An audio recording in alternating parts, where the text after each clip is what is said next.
All right. Parenting and entrepreneurship, topic of the day.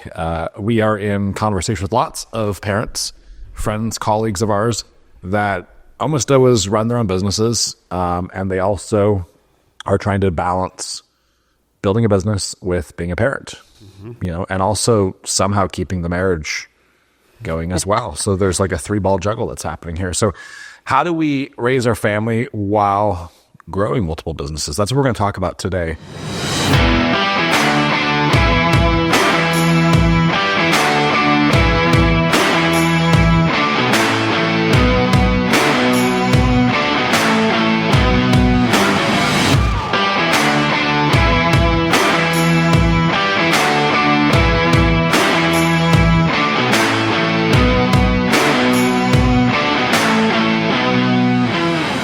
We're going to share with you guys some of the stuff that we've learned just through trial and error over the years. We've got a 15-year-old, we got a 13-year-old, we got a 9-year-old, and this is not something we've always done really well, but I think over the last few years, we've kind of figured out the formula that actually works. I think so, yeah. It's something, I think a lot of people feel like it's a tough balance because it is, right? Like how do you build and are present with your kids, and there's a lot to it. It's not just one size fits all either. Like there's different seasons that we'll kind of get into. So if you talk to like one of our friends and they're like, hey, I'm just stressed out, I'm not winning in any area, I don't feel like I'm showing up as a parent, I'm not showing up as a spouse, I'm not showing up as a business owner, where do you take that conversation? Like, How do you help? Yeah, it completely depends on, I think, where their business is, because there's a level of business and revenue that you have to get to in order to build in a little bit of personal leverage. But my personal belief is that every iteration of you while building a business, right? Everything that you need to do, incorporating your kids into, like, for instance, in regards to my story, right? Or our story, as we were building our real estate company and our real estate business, the kids would come with me all the time. And I felt like the world's shittiest mom because they're in the back seat watching Netflix when we can connect to Wi-Fi, or doing coloring books. And I've got, the stack of Ziploc bags of sandwiches and snacks and things that I'm just feeding them. And they're coming with me on showings. And I'm leaving my car running during showings. And half the time my clients don't even know that I have kids with me. And the other half of the time I'm like, oh, they're in there, and they want to say hi to them. And I felt like an awful mom through that whole season. It was almost an entire year that I did this because I didn't have the option of leverage at that time. We were building. I didn't have the money to leave them somewhere. They weren't old enough to leave them alone. And so I had to understand that this is what has to be done, right? And years later, 8 years later now, when I brought it up to our oldest a couple months back, and I said, yeah, like when we were first building our real estate team, our business, this happened and I had to do this. She's like, oh, that was so much fun. Right? And I was like, what? Like, I was like, actually almost, it was. I was like, I was almost apologetic to her. Like, I'm sorry I put you through that. And she says, oh my gosh, like, I remember like Teo and I would play games, and like you were never gone very long. Like her perception of it was so different than mine. Mm-hmm. So we have to get outside of ourselves, outside of what society and norms say you have to do. And we have to be a little bit creative when it comes to parenting and building a business. I'm glad you talked about that, because I guarantee you some of our listeners and some of our friends probably look at you and they say, well, she's got an au pair. Right? Yeah. She's nanny, got a I have food leverage. prep person. She's got people come clean her house. Must be nice. Oh, must be nice. Must be nice. She's so lucky. Hated phrase in the world.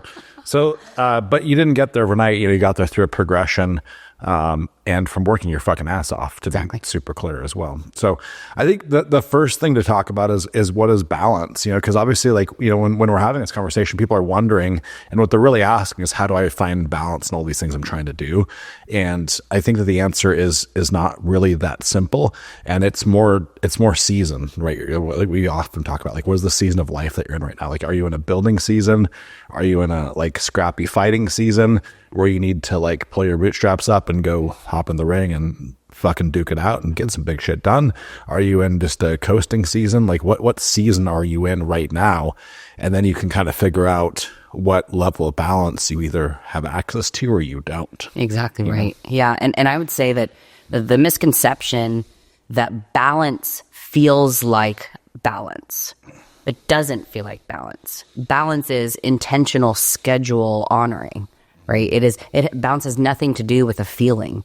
Even now, even though I have all this leverage, even though I've built the business to a point where I'm able to afford people to help raise the kids and be a part of their lives so that I can also continue to go and build things, it still doesn't feel like I'm balanced. Still feels like I'm a shitty mom sometimes. It still feels like I have to miss things because of business. So get rid of this, that it should feel more balanced, or I can't wait till I have more balance. Like, balance is absolute bullshit. When it comes to the balance that you're looking for, what it actually is an integration of work and life, and a change in your mindset when it comes to what a typical schedule should look like for a business owner. Yeah. And a lot of business owners, I don't think, are able to accept that reality, that the typical 9 to 5 sense of balance is not only a broken system, but it's not really what you're after. You know what I mean? It seems kind of good because hey, I can just compartmentalize my life into these nice clean time blocks where, I'm mom in the morning or dad, and then I'm, the employee during the day, and then I get to go back home and be mom and dad again. It's not that simple when you're a business owner. It's actually completely different than that, right? It absolutely is. People get into entrepreneurship or into real estate or into these industries where they're working for themselves, and they say most people get into it for the freedom. So if you're getting into it for the freedom and you're still holding on to this misconception that you can stop working at 5 or 6 and just be a mom or dad, you don't actually have freedom. You're still constraining yourself to a schedule. Right.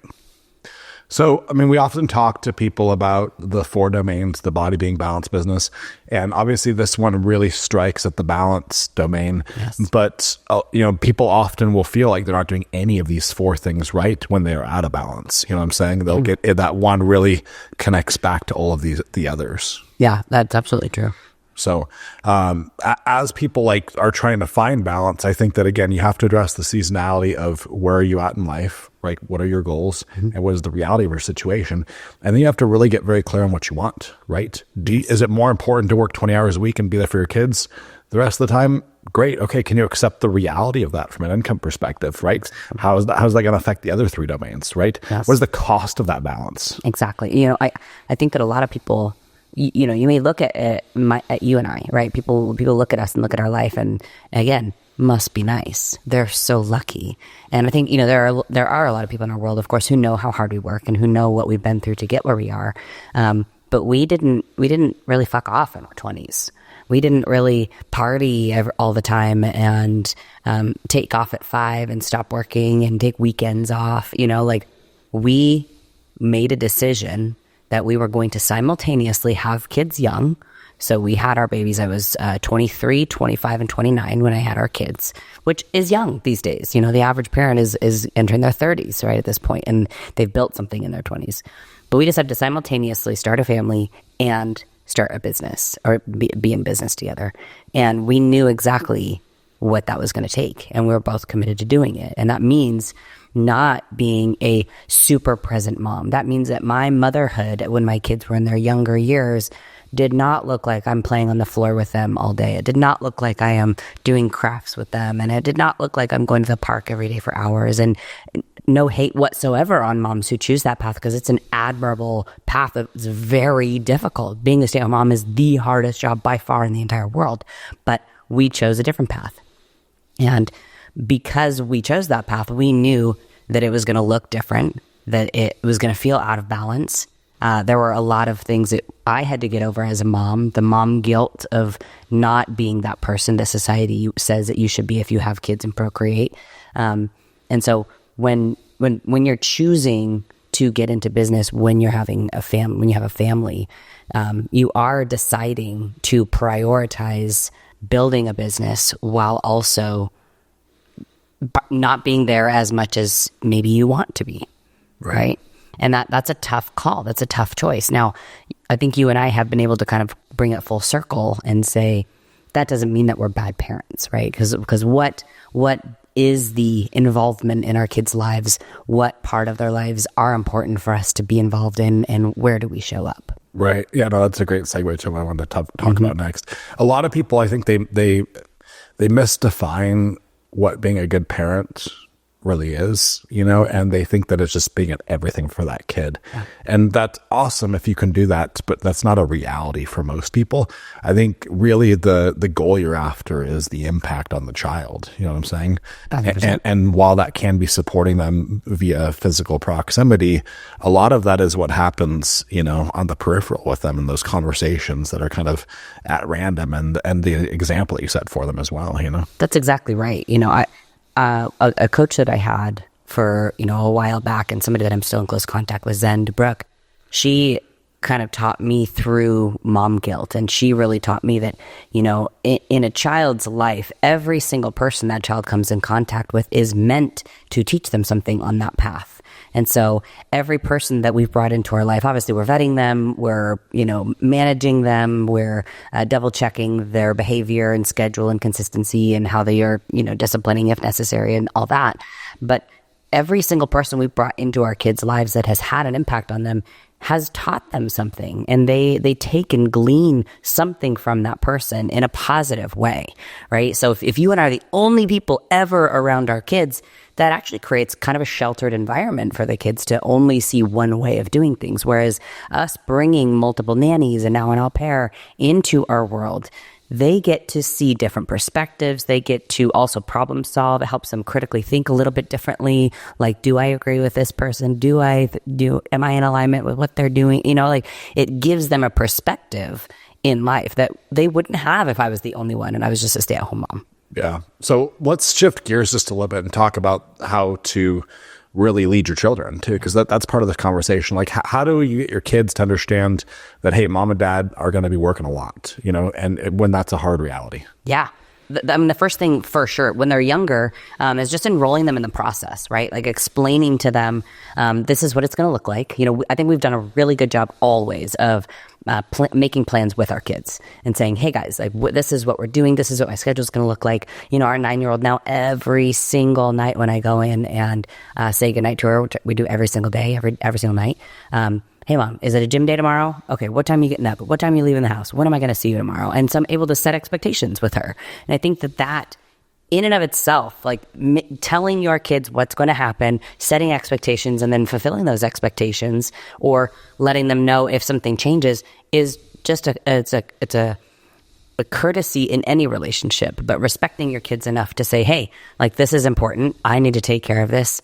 I'll see you at this time, and then honoring that gets them enrolled in the process, right? Because they see, okay, mom and dad are creating things. We get to go on trips, or we get to have nice things in our home, or we get to live in a beautiful home because of the impact that mom and dad have when they go to work. So they're enrolled in the process as well of what our schedules look like. Yeah, getting their buy-in on it and making sure they understand what to expect every day. Like, once they know what to expect, they're always on board, which 100%, is super important. Yeah. So cool. So as far as like leading kids goes, I mean, I think there's a couple of things that we should share with people, like things that we've learned over the years that, you know, our listeners might be able to go practically use with their kids just to lead them in a better, stronger way. Cause like, again, people often feel like they're shitty parents. Yeah. And again, like, we're not defining being shitty or not shitty as just being there all the time, right? Exactly. That's not the definition. But let's talk about that relationship with the kids, like, especially as we get kids that progress from, you know, toddlers, you know, through single digits to the teenage years. How does that relationship kind of morph and grow? And then how does that change your role as a parent? Yeah. I mean, you go from being a support and being a corrector and being a boundary setter to being the role model, right? I saw a quote recently, and then I, of course, R&D'd it, and it said, you know, your kids, at one day, your kids won't listen to you anymore, but they will remember your actions, right? They'll be inspired by your actions. And so who are you behind closed doors? That's who your kids see. Your kids don't miss anything. But they don't miss anything. They don't miss conversations that are had. They don't miss energies that are felt. They don't miss if you say you'll do something and don't.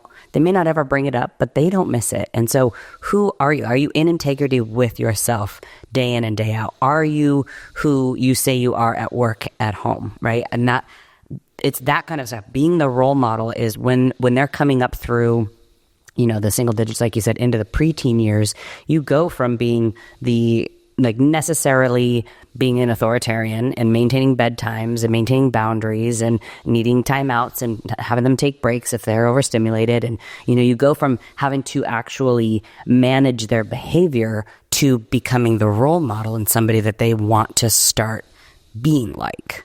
Yeah. And also mentoring, right? Yes, exactly. Which I've seen you do that with Teo, right? As he's at 13 going on 14.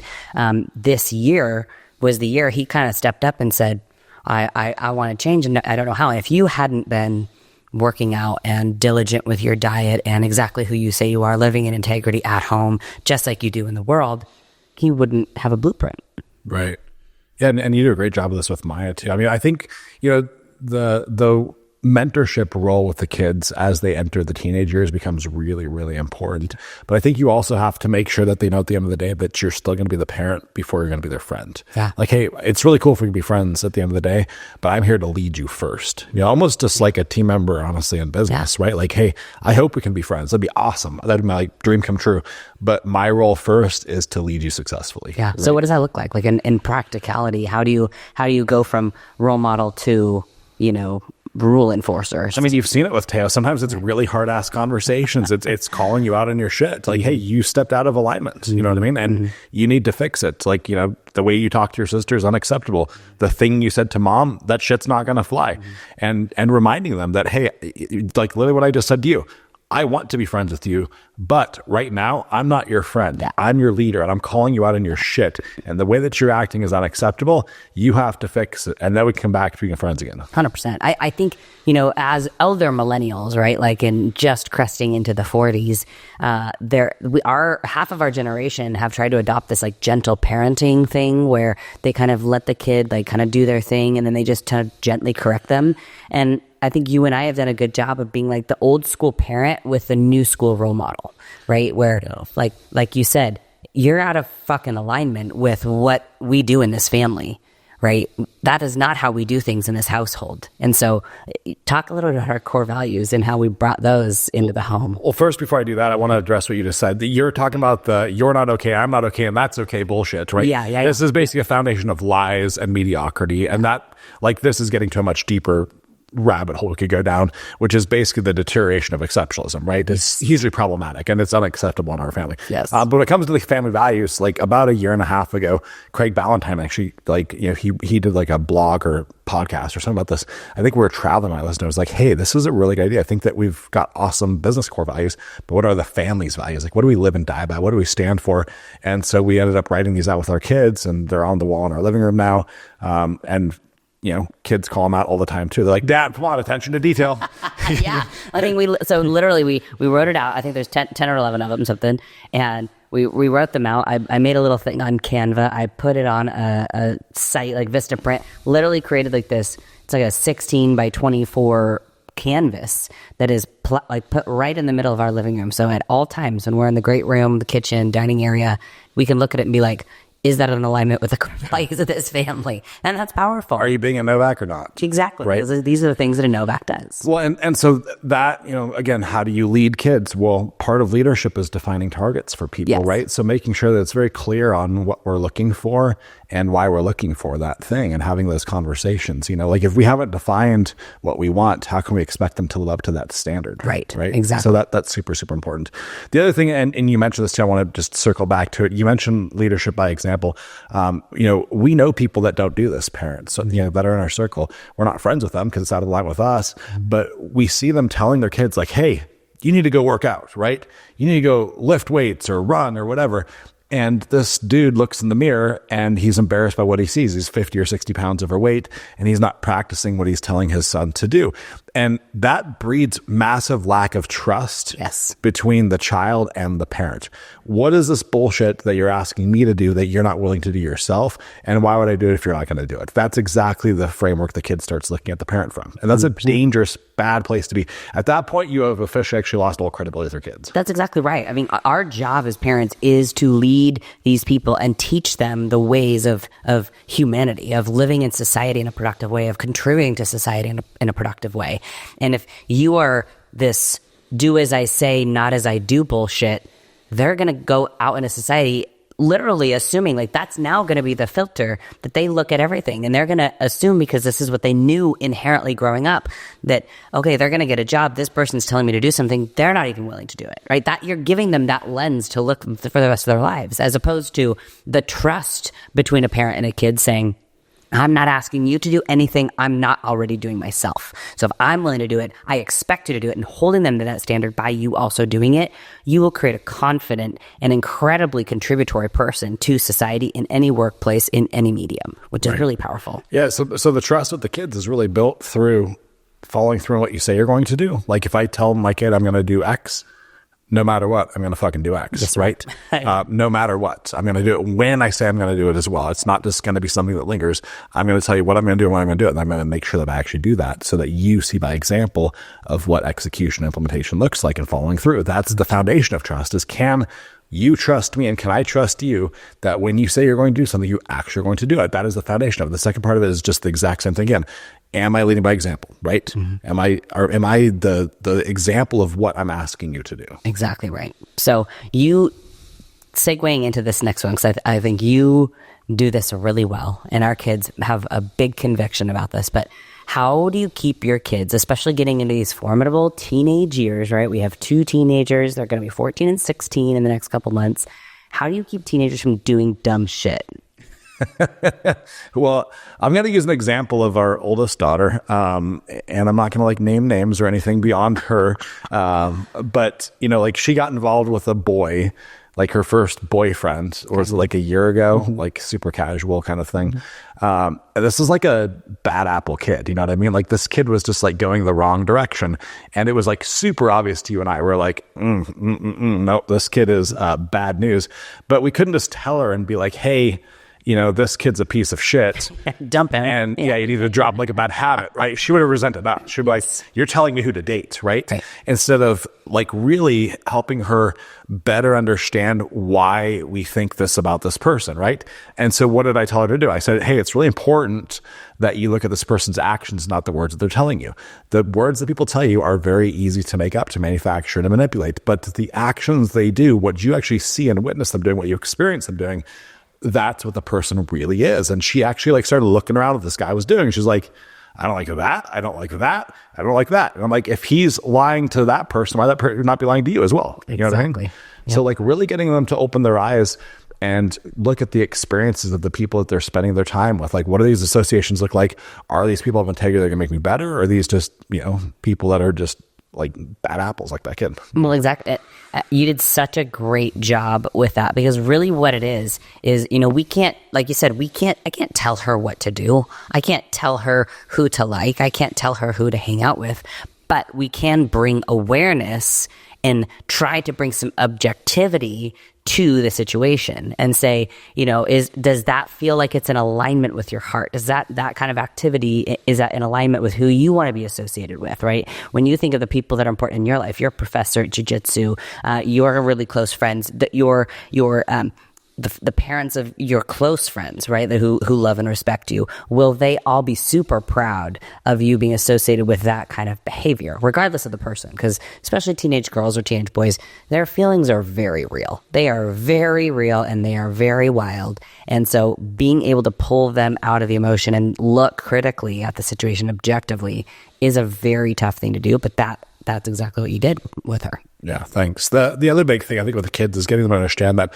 who they surround themselves with becomes really important into who they're going to become, and establishing the criteria on what they're looking for in friendships. You know what I mean? Because a lot of kids, they don't want to be lonely. They want to have friends. You know what I mean? And that's hard to witness as a parent too, right? I know. But getting them to understand you're actually better off on your own than being friends with kids that aren't going the same direction you want, that's a really tough thing for kids to understand. Yeah. And the next level of that is, how do you teach your kids or coach your kids into holding their friends to that high standard, right? Somebody they really love, somebody they have been friends with for a long time maybe, and that friend is starting to do things that are out of alignment. Like how do you coach your kid to say, like, it's time to call that person out, or it's time to say something, it's time to broach that subject with a friend?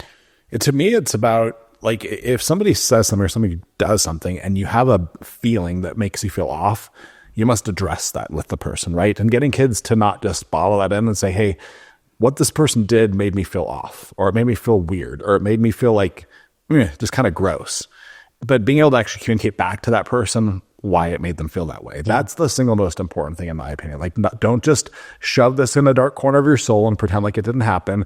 Be able to identify and name what this feeling or this emotion is, and then root out the source of it on what this person did to make you feel that way. Yeah. And then be able to share it with them. And you've done a great job with Maya on that, and like really holding her friends accountable to the standards that she has for herself. Making sure she understands like, hey, I need to make sure my friends are playing at the same level that I'm playing at, and anything less, I love you and I'm going to call you out on that. And if you don't rise up with me, I'm going to leave you behind. Which sounds really cutthroat, and it is in some capacity, but that's how you get kids to have a very elite circle of friends that are like-minded and that share the values and that are going to the same place your kids want to go. Exactly. Well, and I think, again, just like adults. I was just going to say, like, that's what comes down to being that role model and doing exactly what you say you're expecting them to do, right? Like, I am a well-known confrontational person when it comes to friendships and people in my life. Like, I hold the friends that we have close to us to a very high standard of integrity, of honesty, and of behavior, of action. And if there's somebody in my life that is doing something way outside of integrity, I'm going to call them on their shit. And if they don't want to acknowledge it and have the honesty with themselves, that's totally okay. That's their prerogative. But we're going to put a little bit of distance because that's not in alignment with where I'm going. Right. Yeah. What something we were talking about at Ascend this weekend is like, how do you hand out consequences in a situation like that?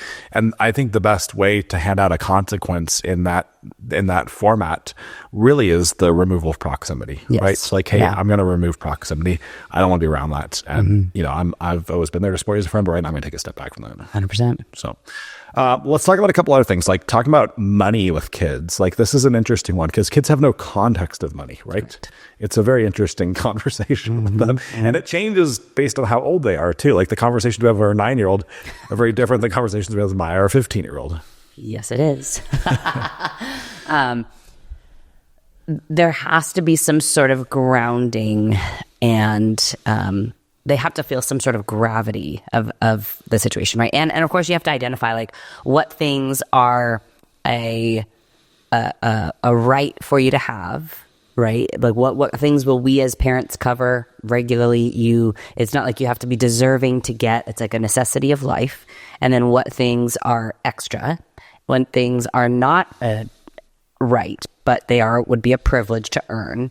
And then how do we earn those? And how do we earn those things without money? So that's been like the navigation, especially with the older two, is okay. We've had a lot of conversations about their hourly rate, right? And what constitutes earning an hourly rate if mom and dad are at home, right? If you're going to be sitting in your bedroom and sitting on your phone while your little sister is watching TV in the living room and making her own snacks and basically taking care of herself for the 3 hours that I'm gone, that's not babysitting. You're not earning anything doing that. However, if you come out and you clean up the kitchen and you do chores and you fold the load of laundry that's in the dryer and you're making her food and you're taking care of her, making sure she's, her hygiene is taken care of and all these things, and you're actually watching her and engaging and contributing and participating, okay, now you're doing the kind of activities that would earn an hourly rate. So we can talk about babysitting. Right. So now what we're doing is drawing an association between work and benefit. Correct. Right? That's really what's being done there. Exactly. Right? It's very important that they understand that to get the money, you must do the work, right? Yeah. And that money is really kind of like a lagging barometer of impact, right? Mm-hmm. Exactly. Whether that impact is physical work, whether if it's, moving people, whatever it is, Mm-hmm. Exactly. I like to use the term like workplace currency, right? Like, it's a little high level for kids, of course, but what are you contributing to have a mutual exchange of value, right? Because money is going to follow value, and if you're bringing, if your workplace currency is very, very low, where you don't bring a significant amount of value, you don't bring a ton of leverage, you don't really bring benefit to a situation, then your workplace currency, your money, which are able to earn, is going to be much lower. Whereas if you show up and you're increasing the amount of skill sets, or you're increasing the amount of efficiency and capacity and benefit to that person, you're bringing a bunch of value, your workplace currency is going to go up. Your value is going to be high. Or if I come home and say, hey, holy shit, you completely cleaned the whole house and my laundry is done and like everybody's fed and happy and engaged, like this is beneficial for me. Like I come home to a wonderful, happy house that's taken care of. That's beneficial. So your workplace currency at that point is very high in my eyes. Yeah, I love that. Our kids, like, relationship with money is also different too, because like Maya's like stingy and holds on to money and stockpiles it. Yep. Teo just burns it the second he's got it, and he spends it before he earns Phoebe just doesn't give a shit. Yeah. You know what I mean? It's like this, like everyone's perspective is totally different, which is really interesting because we have the same conversations, really, you know, but they all take it in their own different way. So, but I think the most important thing is associating hard work with money. It doesn't just come, right? Like it comes through intentionality and doing specific things. Exactly. Right. But I also think that you've really been the one to teach me this, because, you know, I grew up in a dysfunctional household where, you know, if I wanted like new anything, like undergarments, I wanted socks or underwear or bras, or I needed toiletries, like I had to earn them. Right. And so for me, it's like, that always felt like, what? Like, but I actually need that. Like, I actually need underwear. I actually need shampoo or whatever it is. Those are not like a privilege. Those things, in my opinion, in our opinion as a family, it's like those food, are rights. right? Yeah. That's stuff that you need to like be a good hygienic person. You need a haircut, but do you really need like the full, like, you know, thing that Maya does with her hair? Blow out. Exactly. No, you can, like, daughter, we'll pay for the cut. You can pay for the $300 foils and the color and the caramel and all the shit you do. Exactly. Well, I think just making sure you're in conversation with them about it is really important. Like, don't demonize money either. Like, so many people, they just teach their kids that money is bad. Money is not bad, right? Yeah. You need to understand the language of money and how it works, and you can't just run from those conversations. Exactly. So, what about traveling with kids? Like, we've obviously enrolled our kids deeply in travel, especially in the last couple of years, and I think that there's a lot of reasons that we've done that, but I think we should talk more about that, because again, as we're building great businesses, having relationships with our kids and with you and I as well, travel is definitely a big part of that for us. Like, where we actually like pull ourselves out of the business for a couple of weeks. You know, we went to Thailand for 2 weeks this year. We went to Italy, just you and I. We went to Switzerland with the kids. Like, you don't have to do these like huge grand scale trips necessarily, but I do think that traveling with the kids becomes really, really important to give them a lot bigger perspective on the actual world, like what actually happens outside of just the four walls that is Granite Falls or the area that we live in. Like, see what is actually out there. Yeah, perspective. That's exactly why we do it, right? Is for them to experience other cultures and other areas. And you know, when you bring a couple of kids to a completely new city, even if it's just domestic, even if you're driving to California or you're driving to the Midwest and you're going and experiencing a whole new city, like all of a sudden, your kid like, even I still will get this perspective of like, holy shit, there's like another million people that live in this city I've never heard of, never talked to. They're living their own lives. Like, it gives them a perspective that, like, number one, your problems in your little city aren't that big of a deal. And number two, you are not as important as you think. And that's a humbling experience. So for us, travel, being able to see culture, being able to see other people living their lives that have nothing to do with us, and they're, you know, it is an incredibly humbling experience to have that perspective. That's my favorite part of it. Yeah. When we were in Bangkok this year, like, we were staying at this really nice hotel, and it was overlooking a park, and it had this cool like infinity pool on the 10th floor that the kids love to go swim at. And then the first time I went out there, I watched the kids' eyes just kind of open up, and like, you could just tell, like, whoa, like, I'm no longer in Washington anymore. Like, that, I didn't even know this part of the world existed. You know, it's so easy just to close out that there is a whole world happening around you and not even be consciously thinking about it because it's so far removed from you. But they're like, wow, there's actually people that are, you know, a 16-hour flight away from me. In fact, there's 14 million of them right here at my fingertips, you know, and this is how they live, like, which is very different from how we live. Exactly. Yeah. No, and I think that, you know, I think a lot of people have this perception of travel that it's like super bougie and that it's only good for, only rich people can do it. And of course, there's an aspect of travel that can be expensive, right? Flights are expensive, but you and I have always prioritized it as a thing that we do as a family for that reason. Like, when you go to a whole new country and a whole new city and you realize some things aren't just at your fingertips, and you can't just Amazon deliver something right here, and you have to actually go find it, or it's not even available, or these people don't have access to clean water, or you can't just flush a toilet. Like, all these different experiences, it's just kind of like, it brings a perspective when you come home, like, I'm so grateful that I have clean water that will come out of my, you know, my faucet. I can just Amazon home the shampoo that I need, and it'll be here tomorrow. Like, these little things that we take for granted every single day gives them a perspective when we travel, to be able to say, wow, actually, my life's pretty great. Yeah, my on-demand lifestyle is pretty comfortable, really. So, when I got exposed to travel as a kid, and what it opened my eyes up to is the gift that I wanted to give our kids. You know what I mean? Because it really got me to understand the world.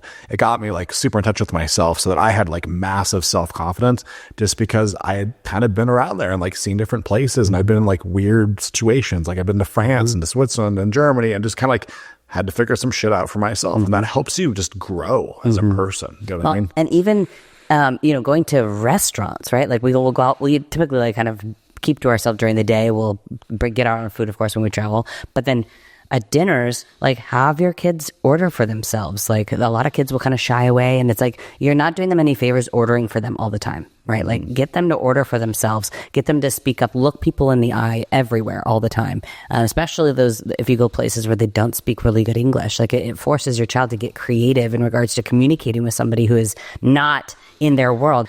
Really allows them to build confidence in a totally different way than just the same interactions with the same people in the same areas that you live. Yeah, definitely. So traveling with kids, absolutely recommended. What about one-on-one dates? Yeah, well, it's one thing that I think you have done really, really well, and has been inspiring to me to watch over the last year for sure. We prioritize one-on-one date each every quarter with each kid. So once a month, we each take one kid on a 3-hour date and go basically just spend time with that kid, whatever they want to do within reason, right? But we've created a budget. So financially speaking, we have a budget for that date for whatever, they want to do. I know that you and Phoebe did air hockey. Yeah, and mini bowling. Yeah. It's like, it just means the world to them when you prioritize that 3-hour time. So kind of coming back to the quantity versus quality, right? Like I'm not serving the kid if I'm home every single night I'm home, right, with them. But if I'm on my phone, or if I'm answering email, if I'm taking phone calls, that's not quality time. That's not communicating to them in a nonverbal way how much I care about them. Whereas if I take one a month every single month, and I'm spending 3 dedicated hours with the phone put away with that kid, that communicates massive love, and that I really, cherish them in my life. One of the things we did is we have a monthly budget for our kids' clothes. And instead of like giving them each a third every month, we started giving one kid the whole thing every month. They go down a 3-month rotation. So they almost get like a shopping spree every 3 months. They seem to love that. They love it. Yeah. And they can get what they want. I brought our son, my date was last month, and we went shopping, and he got to get like a couple pairs of these cool, like the big baggy jeans are back, and t-shirts and shoes. And I mean, he came back just feeling like he's got all this new drip, as he said. I love my new drip. Yeah, love it. Awesome. Well, we've given everyone a lot of different things that they could implement and think about putting into practice with their kids, with their marriage, balancing business, and leading their children as well. So if you guys want to get in touch with us, go to meetthenovaks.com. You can check out at The Real Mike Novak for me on Instagram. And I'm at Rachael Novak with the extra A. We'll see you next week.